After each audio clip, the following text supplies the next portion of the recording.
I remember from the 1999 to 2003 men's volleyball season at the University of Manitoba with the Bisons is, I would have to say, the people.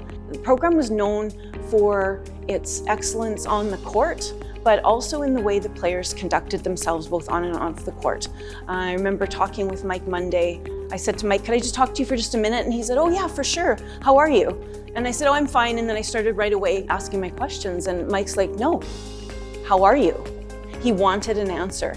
And that's just the type of individuals that were part of this program. Somebody like Mike just, insisting on having a conversation before he got down to business was a good example of what these young folks were like.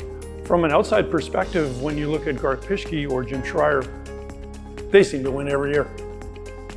This must be easy. How do they do it? It can't be that challenging. It is. It's incredibly challenging. Manitoba is a small province. Many of the core players were from Manitoba. And so for the University of Manitoba to be able to have people from our own backyard building this dynasty, I think is significant. I think when you fit this team right with all of the top programs that we've seen at the University of Manitoba, I think they've definitely got an important place in the history of the school. The matches between our teams in that era were extremely close, very talented players.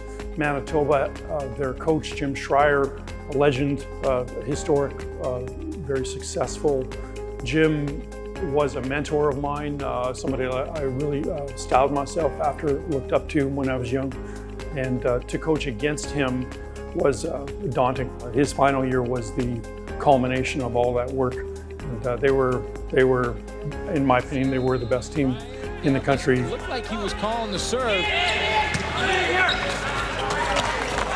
To the right side, Canfield, and that's the match! The upset! The University of Manitoba!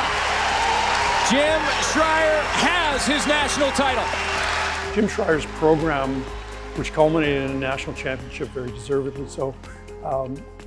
Then Garth Pischke, the winningest coach ever, steps into this very talented group of players that had now a sense of, gosh, we can do this, we're winners.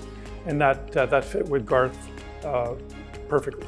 I can remember talking to Garth one day. His calm demeanor during matches really resonated with the players and really kept the level down. Even when things were tough, Garth would be very calm. And so one day I said to him, "Garth, why are you so calm all the time? Why don't you freak out or yell or throw something or snap a clipboard or something?" And he goes, "What have I got to yell about? All these guys have to do is these guys have to go and play. If I haven't coached them enough in practice and then they come to play, then we've got real trouble." And I never saw this team in real trouble. They caused a lot of trouble for their opponents though. The rivalry between the institutions in Winnipeg and Manitoba, the two universities, is quite passionate.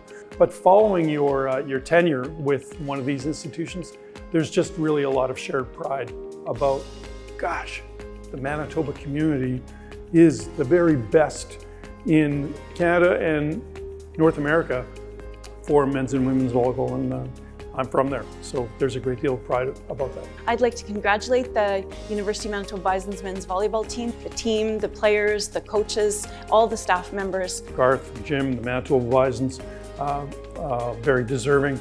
I have a lot of pride in their accomplishments and very much deserve it, so congratulations.